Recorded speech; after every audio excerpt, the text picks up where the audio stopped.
Hello and welcome to episode number 7 of Multifaceted. I'm very excited to be here today talking to you through the month of July about the topic of self-awareness. And this week we're going to be talking a little bit more specifically about what it means to do the work, which to me basically just means to be actively on a path of self-awareness. It's not just about being self-aware from moment to moment, but just really taking that on as an active practice in our lives to be aware that we're only human and that we are going to, we can't ever expect ourselves to be at a place, where we have it all figured out. And there's going to be moments where we stumble. There's going to be moments where we're triggered. There's going to be moments where, something happens, an incident or, a disagreement in a relationship, whatever that looks like. And so it's really taking on an active practice of self-awareness. And there's lots of tools for doing that. And I'm going to go through and talk a little bit about my experience of this, how I help and support others through this whole process, and how all of us, myself included, this is just something that is part of being human. It's something that we can choose to take on as an active practice for ourselves. It's something that we can choose to actively be working on. I kind of wish I had another name for it other than the work, but this is something that you often hear people refer to as the work, or it's personal development or self-actualization. It's all of these different ways of describing just being an aware human, aware of all of their many facets, aware of our triggers, aware of our patterns, aware of how we may react or act out when there's something that, that's hitting a chord or pressing a button within ourselves. And so having that self-awareness again, and the ability to take a step back is a really powerful tool for just really having more of a successful experience as a human being in relationships, at work, with clients, whatever that looks like. So we're going to get into that today. Before that, I just want to just settle in and remind myself and everyone what this is all about, what we're here for. This is my weekly live series, which is called Multifaceted. This is episode number 7. And this is something that happens every Monday at 1 p.m. Mountain Standard Time. I've been doing it for 7 weeks now, which is really exciting, and it's something that I plan on continuing doing, and it's really all about a celebration of the many facets of who we are as human beings, the many facets of our lives, and just as there are many facets to the approaches and paths that can be taken to go from a feeling that life isn't supporting our highest good to a feeling that life is, in full and beautiful alignment, just really all of the things that we can know about ourselves, about life, about the many layers of who we are, so that we can experience the most success. And that's really what I'm here for, and that's my chosen career, to be able to help support my people in really actively choosing this path where they can feel as good as possible within their lives, even though, there are going to be things that happen. There are going to be things that come up. We are going to encounter struggles or situations that might not be, the most ideal. And it's all about really being able to have everything that we need in our toolbox so that we can succeed. And that's what keeps me going every day. It's been something that's been a lifelong study for me, something that I'm just incredibly fascinated with, almost obsessed with, and it's exciting to be able to come on and talk about this for this weekly live series. So this is an exploration of the many facets of what make us a whole human being, living life, being fully alive, as well as the many facets and approaches to coaching. So that's what we're here for. If you are interested in watching previous episodes, you can find my YouTube channel somewhere on my Facebook page, on my link. I have a link in bio or a Linktree account. And I'll also add that to the post here as well, so that you can go back and watch previous episodes if you're interested in catching up. And as I mentioned, I kind of took a little bit of a turn. The first month I just sort of was talking about whatever felt right, whatever came to mind for myself. And then there was a point in time where I decided to get a lot more intentional with where this is going and with what month, what week to week, what I'm going to be talking about. So I have every month a specific theme. This month we're talking about self-awareness. I'm really excited about next month. It's going to be all about relationships. That's going to be a really good one. We have 2 more weeks left, this week and next week, to cover self-awareness. So today is going to be all about what it means to really do the work. I hear people talk about this all of the time. And what does it mean? I said a moment ago, I wish it was called something other than doing the work, because then it sounds like it takes effort.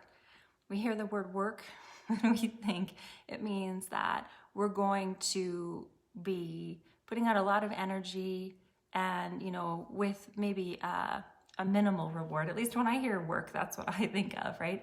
That's how we've all been kind of conditioned to believe that, in order to earn money that we have to work, and then we have to work based on, an hourly schedule and everything like that, and that we're going to be receiving a certain amount for that. So the name aside, what this is really all about is actively choosing to be in the experience of your own self-awareness on a regular basis. And it's not something that, we're always in. It's something that we could kind of potentially slip out of and then be pulled back into when something happens, when there's an incident or a moment that really allows us to, reflect on how we operate and how we react based on, potentially the behaviors of others.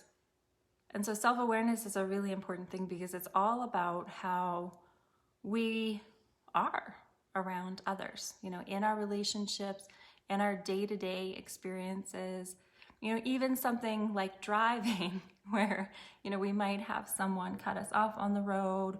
We might have someone, be angry about something, like they're already in a bad mood and they're not self-aware, so they're taking it out on other people on the road, right? Or sometimes we're going to be the ones doing that.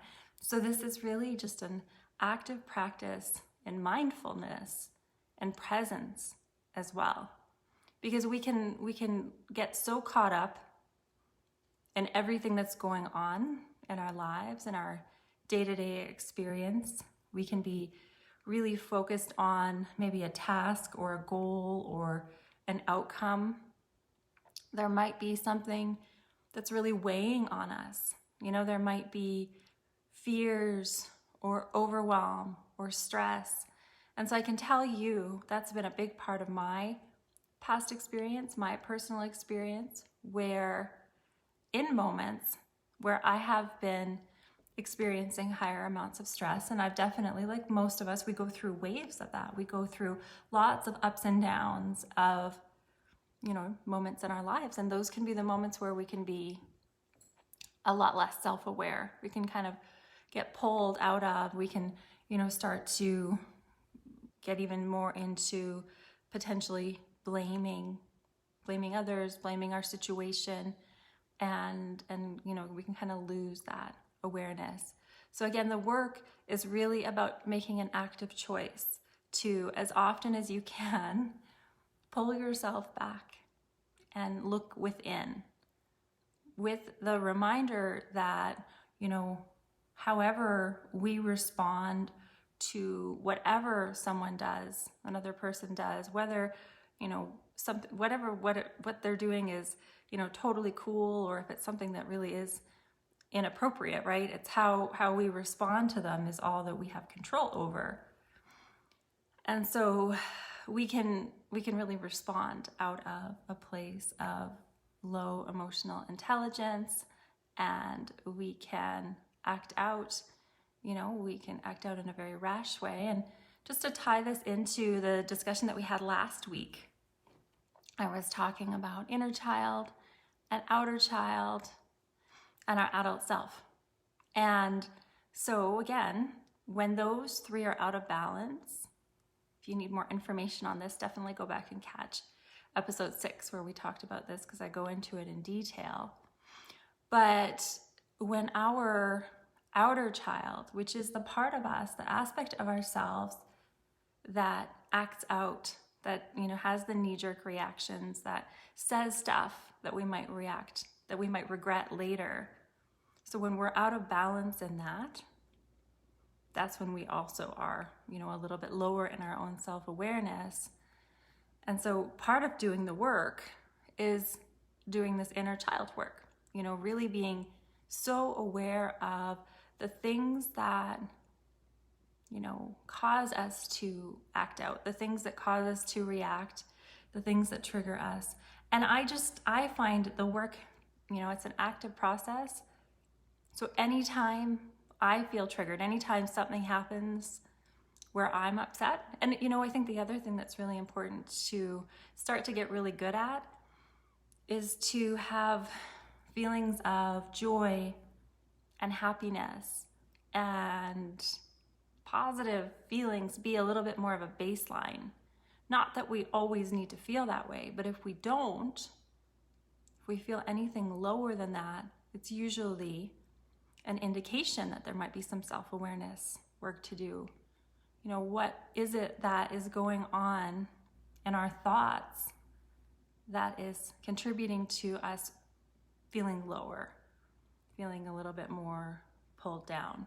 So that to me is a bit of a barometer, and also our body can be a barometer. You might notice that someone says something to you and on the surface it's totally fine, but they say it and you feel this, really uncomfortable feeling in your abdomen or in your chest, or, like there's somewhere in your body that really tenses and reacts to something that person says. So, using your moods and using your body as a barometer and as a guide is one of, two very powerful tools for doing the work, which is what we're talking about here, right? So noticing that, just getting really good at starting to notice when you're anything beyond your baseline. Your baseline ideally would be just contentment, joy, happiness. Life is beautiful. And if you're not feeling that way, if you're feeling anything less than that, what's behind that? What's causing that? What's contributing to that? What am I thinking? What am I telling myself?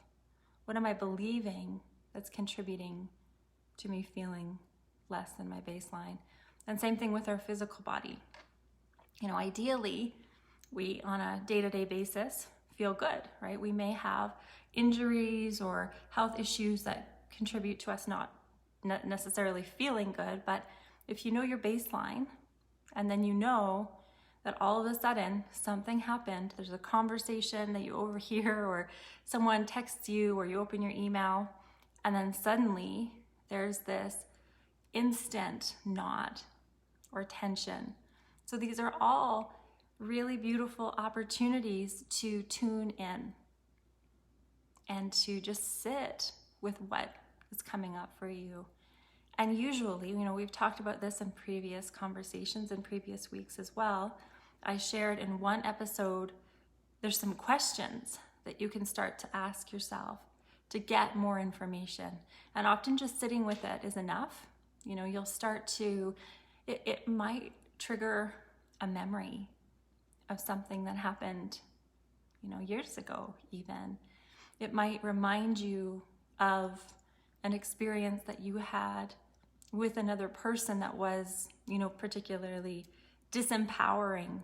There was something about that. There's something about that interaction that reminds you of maybe a moment in time in your life where you felt like you had maybe given your power away, or there was something that was going on. So it's like part of doing the work is almost like having this ability to start to detect a little bit more and just understand yourself more and more so that you can uncover this.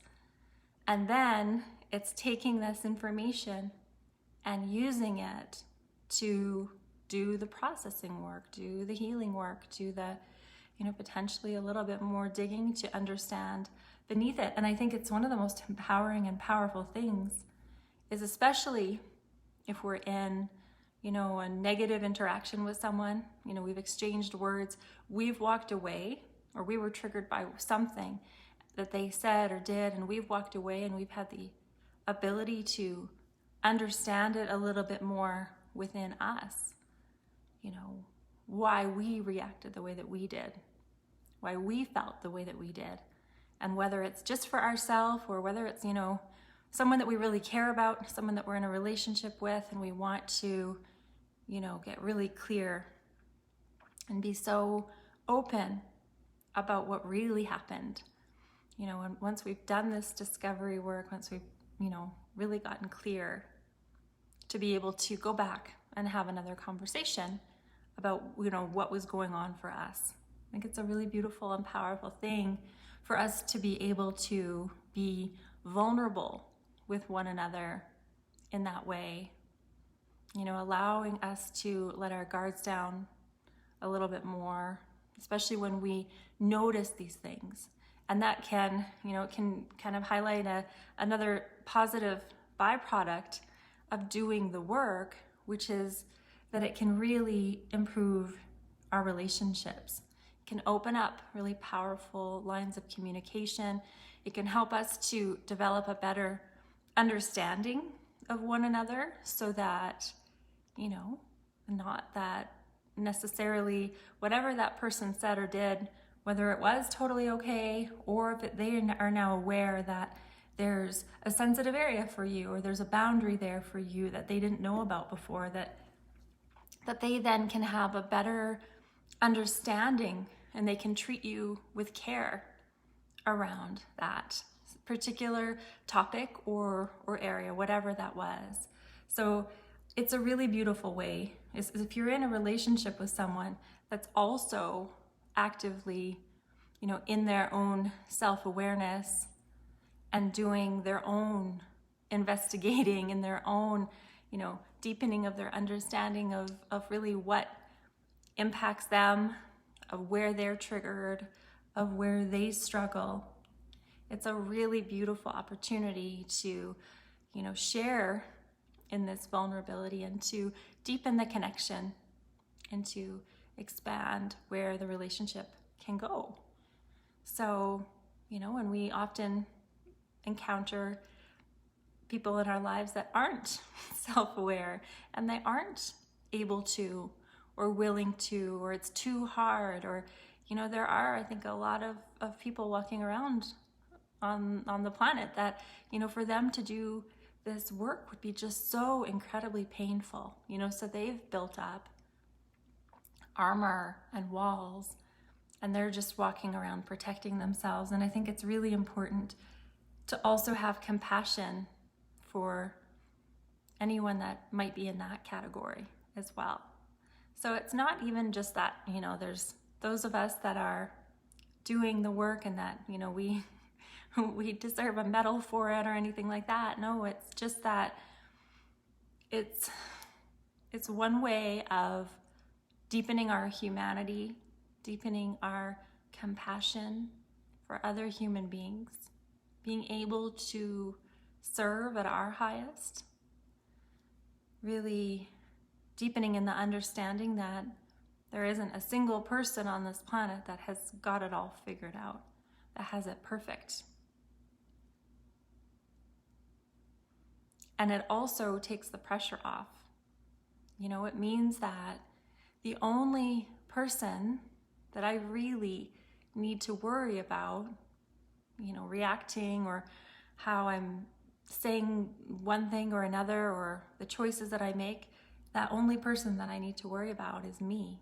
You know, of course, I'm raising 2 beautiful daughters and I'm doing my best to teach them and guide them, but they're also going to be on their own path of figuring out their own self-awareness. And this is something that I find, even though I'm talking about it here, it's really not something that you can teach necessarily.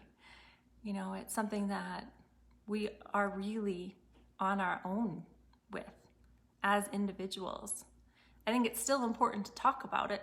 I think it's still important to, you know, have this be a topic of conversation. But that's why I come to this topic without any judgment about whether or not a person is doing this or not, because it's all our own individual choice.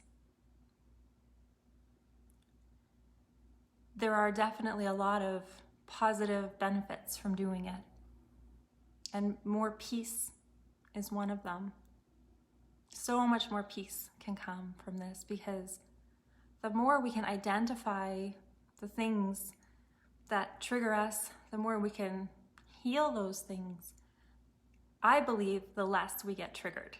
You know, the more we start to realize where it's coming from, the more we start to understand ourselves better and better. You know, like I said, I don't know that it ever fully goes away. There could be something that, you know, really hits a person out of left field that they had forgotten about, or that they were never aware of themselves. I had an experience of this a couple of years ago, and I was actually just reminded about it because I had a Facebook memory come up of a live that I did a couple of years ago yesterday. And, you know, because as we live our lives, there's these eras of our life that we, you know, some eras we might have better memories of that are clear, or we think of them really fondly as really important times in our lives. And then there might be moments in our lives that we'd rather not forget.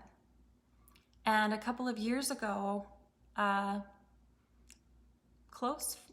girl who had been a close friend of mine and that we had drifted apart, she passed away. And, you know, that in and of itself was sad. It was a loss, especially because I hadn't really seen her or talked to her in a couple of years. But, you know, her passing reminded me of an era of my life that was particularly painful and challenging. Not because of her, nothing to do with her. She and I were just kind of bystanders in the, you know, a greater story that was taking place. But also for me personally, it was a time in my life that I was really struggling. And it was probably in my early 20s, you know, a time where we really have no idea necessarily what we're doing. I sure didn't. I know there probably are a lot of people in their 20s, especially nowadays, as this whole ability to be self-aware. I see it also as something that's expanding. It's like this way that human beings are evolving. So I see people in their teens and their 20s that are way more self-aware than I ever was at that time. And it's beautiful. So I see it as part of our evolution. But in my early 20s, I was not. I was not very self-aware. So having this death of a friend, you know, again, I was going along pretty well until this happened. And of course, it was like a double whammy. It was the loss, it was processing the loss, and then it was going to her funeral and seeing people at that funeral that I hadn't seen for, you know, maybe 15 years, and being so pulled back into that trauma of that time. So again, I had been doing all of this really beautiful self-awareness work, and I could never have predicted that that was going to happen. I mean, this friend, she died suddenly and tragically, And it took a lot more self-care than, my average days to really get through that time. So it took more of me doing the work. And that's when, again, we want to rely on all of the tools that we have. And if this is something that, is new to you, then acquiring more tools is something that, coaching could definitely support you on. Even if it's something that you've been working on for a long time, there are things that can come up. If you have, like active goals where you're really wanting to accomplish something powerful in your life, and it's going to take more work because it's going to bring up resistance, it's going to bring up your triggers, your fears, all of those things. Definitely building a business has been that for me. It's been this beautiful journey in really understanding myself, to be an entrepreneur, especially an entrepreneur in a business like this that is so personal. It's, really had me look at all of these aspects of who I am, all these aspects of ways that I can be triggered without, I might not have ever noticed that or seen that had I chosen a path of, having a career where it didn't cause me to necessarily have to understand myself at such a deep level. When you're putting yourself out there, when you're sharing your gifts, when you're really here as someone that's showing up in service to support one another, it can really bring up a lot. Even just the act of, protecting our own energy. When we spend time working and supporting others, whether it's in person or these days more and more, it's digitally, but it still has an impact on our energy levels. So that's just one other aspect of doing the work, right? So maintaining your energy, caring for your energy, doing the things that you need to do, knowing your limits, knowing your boundaries, so that you don't get yourself burned out, so that you don't get yourself to a point where, you've overdone it. Knowing what you need so that you can finish your workday and be able to be present and, there and loving with your family. So yeah, there's a lot in terms of what can be done. The work is a very big, all-encompassing topic. If it's something that you're interested in, if you have questions, absolutely put them in the comments or ask me. You can send me a message, because there's way more than I could actually describe right now. But there is one particular tool that I do want to share about before we finish up today.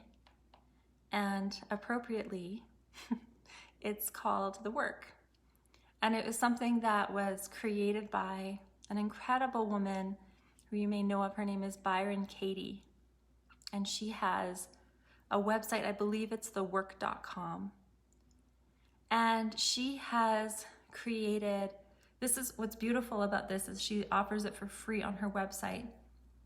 There's all sorts of worksheets and tools and guides to help support you, but the work that I'm talking about here is a really high level process and a high level tool for areas where we are very, very stuck, especially if that's in a difficult relationship or a difficult scenario or situation at work, whether it's, with a superior or with a coworker.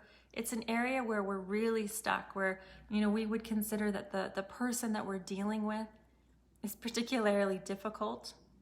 Maybe they're not very self-aware, whatever it is. And it's a process, it's a 4-step process and a worksheet to help you. And it actually is more powerful when you're guided through it with another person, but it is something that you can do on your own. And it's really all about taking this situation, this thing that you just feel so stuck on, it's so frustrating. Like, it drives you crazy. Maybe you can't stop thinking about it. Brings up a lot of, anger or resentment or frustration, whatever it is.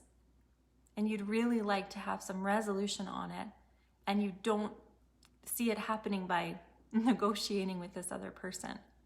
And I think we all have experienced something like that at least a couple of times in our lives. Maybe it's something you're dealing with right now. And if it is, then I highly, highly recommend looking into the work. If you need support on this, I'm absolutely here to help you as well. But it is something that can be almost like a little DIY process. And so this questionnaire or this worksheet and these 4 questions can really help allow you to look at this person or this situation or this frustrating experience from all angles. And it actually introduces a really beautiful reflection. And so it allows you to see through it, to see it on a deeper level, to see it through the eyes of Source, really, to see it through neutrality and through love. And it can really help to bring peace to the situation and help you drop some of those frustrating feelings and experiences that might be impacting you and slowing you down or draining your energy or taking up way too much of your mind, your thoughts, might even be affecting your sleep. So this is like next level work, and it's like bringing out, like the high level work that can help get you through, like I said, the baseline, the ideal baseline. The more that you do this, the more that you increase your self-awareness, is peace or a feeling of contentment and joy, knowing that we're not always going to feel that way. We wouldn't want to, it's part of the whole contrast in life to be able to feel the full range of emotions. But knowing that if you could get to that place where your baseline is peace and contentment, knowing that that's your birthright to actually experience joy and love and peace and contentment. And if you're not, it's an indicator that, there might be some work to do, some support to receive, some clarity, again, helping you see this whole experience through the eyes of Source, with compassion, with love, allowing an opportunity to release some things that, you may have been holding on to for quite some time. And again, allowing an opportunity for just more peace, which I think is a pretty ideal and incredible thing, and a great side effect from doing all of this work. So if you are interested in learning more about any of what I've talked about today, for those of you just jumping on, feel free to go back and watch the beginning, because I'm just about to wrap up. But this is powerful stuff, and it is really a path towards more peace and life, and a path to a bit more clarity and understanding of maybe what we're all here for. These big life lessons that we struggle with, that we're challenged by, that keep coming back to us in different shapes and forms. The more we understand it, the more we can learn from it and heal through it, just the better we can all be. So, as I was saying, if you are interested in learning more, if you're wanting to talk about how all of this work is something that you could deepen into, if you feel like you need coaching on it, if you're really struggling, if you want to go through this high-level Byron Katie type work and be guided through it, I am here to support you through that. And so you can reach out to me and send me a message. Let me know. We can set up a consultation, a free consultation, just a conversation to, chat a little bit about what's going on and I can give you some either resources or support, or, you know, talk about whether coaching is something that would be beneficial for you. And you can do that by just sending me a message. And when I have a moment this afternoon, I'll also pop the link for booking as well as the YouTube link, so that if you're interested in going back and watching previous episodes of Multifaceted, they're all up on YouTube as well. All right, well, thank you to you. I'm not sure who it is that's been watching with me. I appreciate you being here. Thank you so much. And thank you to those that are watching later. Lots and lots of love, so much compassion, and a huge hug for you, just recognizing you and seeing you for doing the work. And also recognizing anyone who's just trying to get by, you know. So much love for all of humanity, all of the beautiful facets. That's what this show is all about. So lots of love, and I will be back next week for a beautiful discussion on emotional intelligence. I'm very excited about that one as well. I think I'm excited about all of this. That's why I do this. It brings me joy. All right, I'll see you later.